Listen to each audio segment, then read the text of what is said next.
نحمده ونصلي ونسلم على رسوله الكريم اما بعد فاعوذ بالله من الشيطان الرجيم بسم الله الرحمن الرحيم ان الذين كفروا وصدوا عن سبيل الله قد ضلوا ضلالا بعيدا۔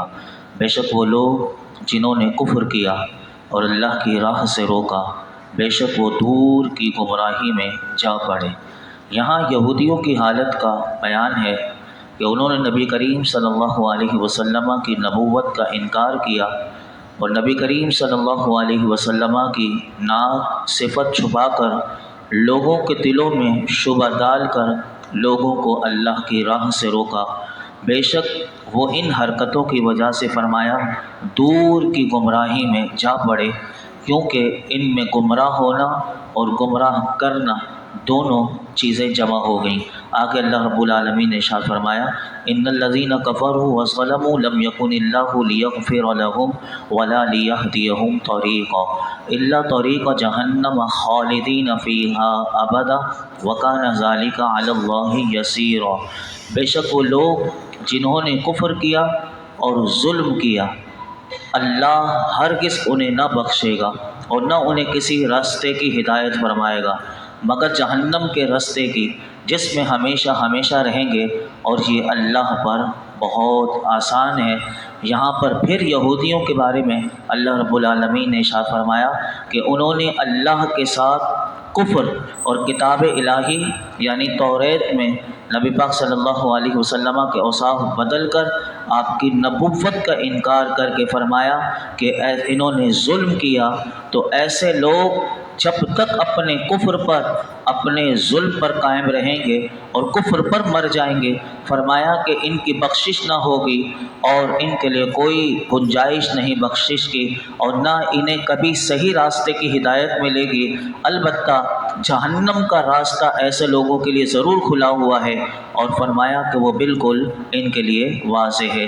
آگے ارشاد فرمایا یا ایھا الناس قد جاءکم الرسول بالحق من ربکم فآمنوا خیرا لکم وَإِن تَكْفُرُوا فَإِنَّ لِلَّهِ مَا فِي السَّمَاوَاتِ وَالْأَرْضِ وَكَانَ اللَّهُ عَلِيمًا حَكِيمًا۔ اے لوگو، تمہارے رب کی طرف سے تمہارے پاس یہ رسول حق کے ساتھ تشریف لائے تو ایمان لاؤ، تمہارے لیے بہتر ہوگا، اور اگر تم کفر کرو گے تو بے شک اللہ ہی کا ہے جو کچھ آسمانوں میں ہے اور زمین میں ہے، اور اللہ علم والا حکمت والا ہے۔ یہاں پر تمام بنی نوع انسان کو عظیم خوشخبری اللہ رب العالمین نے اس آیت میں دی۔ اے لوگوں، تاجدار حضور جو آئے ہیں وہ حق کے ساتھ تشریف لا چکے، وہ خود بھی حق ہیں، ان کا ہر قول حق، ہر ادا حق، ان کی شریعت حق، ان کی طبیعت حق، ان کی تعلیم حق، اور وہاں کوئی باطل کا گزر نہیں، لہٰذا تم ان پر ایمان لاؤ، اس میں تمہارے لیے خیر ہی خیر ہے۔ اگر تم خاتم المرسلین صلی اللہ علیہ وسلم کی رسالت کا انکار کر دو گے تو یاد رکھو کہ اس میں ان کا کوئی نقصان نہیں، اللہ تمہارے ایمان سے بے نیاز ہے، تمہارے ایمان کی کوئی حاجت نہیں۔ اگر تم میرے محبوب کو نہیں مانتے، ان کی نبوت کو نہیں مانتے، ان کی تعلیم کو نہیں مانتے، فرمایا تمہارے ایمان کی اللہ کو کوئی ضرورت نہیں۔ تو یہی بات ہمیں یہاں پر سکھائی گئی اس آیت میں۔ آگے اللہ رب العالمین نے جو ارشاد فرمایا، اس آیت کے ترجمے کو بھی بڑی توجہ سے سنیے گا، اور آپ کو اس آیت میں اب جو پیغام ملے گا وہ بہت زبردست پیغام آئے گا۔ کیا آئے گا سنیے۔ فرمایا یا اہل الکتاب لا تغلوا فی دینکم ولا تقولوا علی اللہ الا الحق انما المسیح عیسی ابن مریم رسول اللہ وکلمتہ القاها الی مریم وروح منہ فآمنوا باللہ ورسلہ ولا تقولوا ثلاثہ انتہوا خیرا لکم انما اللہ الہ واحد سبحانہ ان یکون لہ ولد لہ ما فی السماوات وما فی الارض وکفا باللہ وکیلا۔ اے کتاب والوں، اپنے دین میں حد سے نہ بڑھو اور اللہ پر سچ کے سوا کوئی بات نہ کہو۔ بے شک مسیح مریم کا بیٹا عیسیٰ صرف اللہ کا رسول اور اس کا ایک کلمہ ہے جو اس نے مریم کی طرف بھیجا، اور اس کی طرف ایک خاص روح ہے۔ تو اللہ اور اس کے رسولوں پر ایمان لاؤ، اور نہ کہو کہ معبود تین ہیں، اس سے باز رہو، یہ تمہارے لیے بہتر ہے۔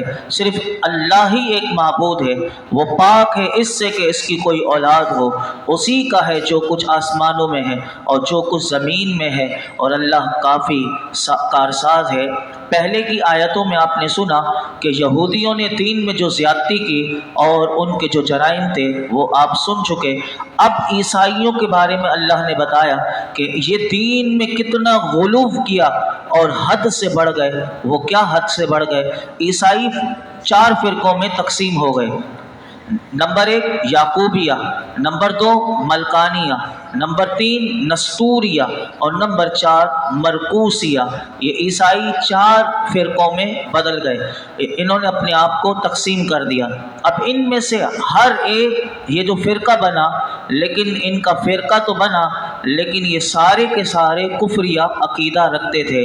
یعقوبیہ اور ملکانیہ یہ عقیدہ رکھتا تھا کہ حضرت عیسیٰ علیہ السلام کو یہ ڈائریکٹ خدا کہتے تھے، نعوذ باللہ، یعنی یہ کہتے تھے کہ یہ خدا ہی ہیں عیسیٰ علیہ السلام کو، یہ یعقوبیہ اور ملکانیہ۔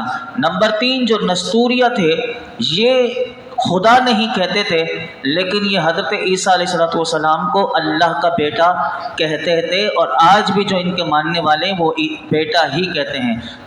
اسی طرح مرکوسیہ، یہ 4تھا فرقہ، یہ کیا کہتے ہیں؟ ان کا عقیدہ یہ تھا کہ وہ 3 میں سے تیسرے ہیں۔ یہی اللہ رب العالمین نے کہا کہ تم یہ نہ کہو کہ معبود 3 ہیں۔ تو یہ والا جو فرقہ ہے مرکوسیہ، یہ کہتے تھے کہ وہ 3 میں سے تیسرے ہیں۔ تو اس جملے کا کیا مطلب ہے؟ اس میں بھی اختلاف ہے، لیکن اس کو علماء نے بتایا کہ یہ بعض 3 اقنوم کہتے ہیں وجود کو مانتے تھے۔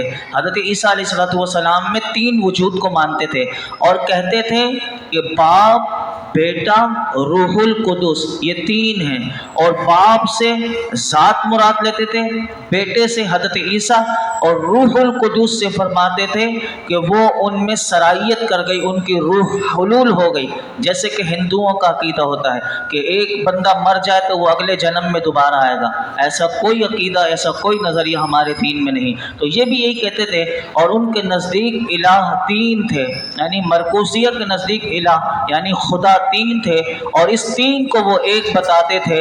اور بعض کہتے تھے کہ حضرت عیسیٰ علیہ السلام، اب جو کہتے تھے یہ بڑا غور سے سنیے گا، فرماتے ناسوتیت کہتے ہیں انسانیت کو، اور الوہیت کے جامع ہیں، یعنی حضرت عیسیٰ علیہ السلام میں ان میں آج بھی مانتے ہیں اور پہلے بھی مانتے تھے۔ اس کا رد قرآن نے کیا، یہ کہتے تھے کہ ان میں ناسوتیت بھی ہے اور الوہیت بھی ہے۔ اب کیسے ہیں؟ تو پھر یہ کہتے تھے تعالی اللہ عما یقولون علوا کبیرا، کہ اللہ ظالموں کی بات سے پاک اور بہت ہی بلند و بالا ہے۔ وہ یہ کہتے تھے کہ ماں کی طرف سے یعنی بی بی مریم کی طرف سے حضرت عیسیٰ علیہ السلام میں انسانیت آ گئی، اور کہتے تھے کہ باپ کی طرف سے یعنی اللہ کو حضرت عیسیٰ علیہ السلام کا نعوذ باللہ باپ بناتے تھے کہ اللہ کی اولاد میں، اور کہتے تھے کہ باپ کی طرف سے الوہیت آئی۔ تو اسی لیے قرآن نے کہا کہ اللہ ظالموں کی بات سے پاک ہے اور وہ بہت ہی بلند و بالا ہے۔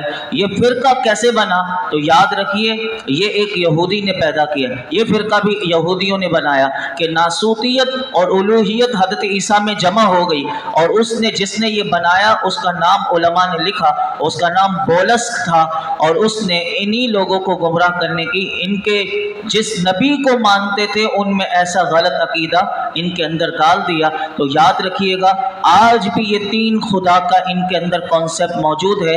تو یاد رکھیے گا جب یہ 3 کہیں تو آپ سمجھ جائیے گا باپ، بیٹا، روح القدس، اور یہ تینوں کفر یا عقیدہ ہے۔ اور اللہ رب العالمین نے اس آیت میں اہل کتاب کو ہدایت کی کہ حضرت عیسیٰ علیہ السلام کے بارے میں افراط و تفریط سے باز رہیں، انہیں خدا کا بیٹا بھی نہ کہیں، اور تیسری بات قرآن نے اس آیت میں یہ کہی کہ تم یہ عقیدہ بھی نہ رکھنا کہ کوئی حلول ہو گیا یعنی اس کے اندر روح آ گئی، اور اتحاد کے عیب لگا کر تم میرے نبی عیسیٰ کی تنقیص بھی نہ کرنا، بلکہ قرآن نے کہا اے مسلمانوں اور اہل کتاب سب کو کہا کہ تم نے یہ عقیدہ رکھنا ہے کہ حضرت عیسیٰ علیہ السلام حضرت مریم کے بیٹے ہیں۔ سب سے پہلی بات یہ یاد رکھنی ہے۔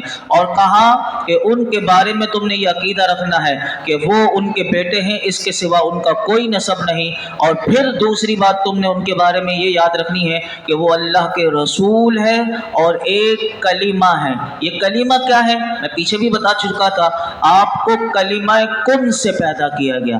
اللہ رب العالمین نے روح القدس یعنی جبریل امین کو بی بی مریم کے پاس بھیجا تھا۔ آپ نے پھونک ماری تھی تو اسی پھونک، وہ جو پھونک تھی وہ کلمہ کن تھی، تو آپ اللہ کا ایک کلمہ ہیں۔ تو یہی ہمیں بتایا گیا اور رب تعالیٰ نے حضرت مریم کی طرف بھیجا، اور آپ اللہ کی طرف سے ایک خاص روح ہیں، لہٰذا انہیں چاہیے اہل کتاب کو، مسلمانوں کو، کہ اللہ اور اس کے رسولوں پر ایمان لائیں اور تصدیق کریں کہ اللہ ایک ہے، اللہ ایک ہے اس کی، اور فرمایا وہ بیٹے سے، اولاد سے پاک ہے، اور اس کے رسولوں کی تصدیق کریں، اور اس کی کہ حضرت عیسیٰ علیہ السلام بھی اللہ کے رسولوں میں سے ایک رسول ہیں۔ اور یہ علماء نے الگ کر کے بھی اور سمجھایا، وَلَا تَقُولُوا ثَلَاثَةٌ، کہ معبود کبھی نہ کہنا کہ تین ہیں۔ بعض عیسائی خدا کو بیٹا اور بعض انہیں تیسرا خدا مانتے تھے، تو اس کی قول کی تردید اسی آیت میں کی، فرمایا کہ انما اللہ الہ واحد، اللہ کہہ کر ایک فرقے کی تردید کی، واحد کہہ کر دوسرے فرقے کی تردید کی، اور سبحانہ ان یکون لہ ولد، تینوں فرقے کی اللہ نے تردید کر دی۔ اور پھر کہا کہ عقل مند انسان خود غور کر لے، جو کچھ آسمانوں میں ہے، جو کچھ زمین میں ہے، وہ کون ہے؟ وہ سب اللہ کی مخلوق ہے، اور جتنے انسان ہیں سب اس کے بندے ہیں اور مملوک میں ہیں، اور انہی میں سے حضرت عیسیٰ اور حضرت مریم بھی جو ہیں وہ بھی اللہ کے بندے ہیں اور اس کی مخلوق ہیں۔ جب یہ بندے ہیں اور اس کی مملوک میں ہیں، تو اے عقل مندوں اپنی عقل کو استعمال کرو کہ اس کی بیوی کیسے ہو سکتی ہے، اس رب کی بیوی اور بیٹے کیسے ہو سکتے ہیں؟ کیا تمہیں اتنی بھی عقل نہیں؟ قرآن کہتا ہے کہ اللہ رب العالمین ان کی ساری بےہودہ باتوں سے اللہ پاک ہے، منزہ ہے، میرا رب ان کی یہ ساری بےہودہ باتوں سے پاک ہے۔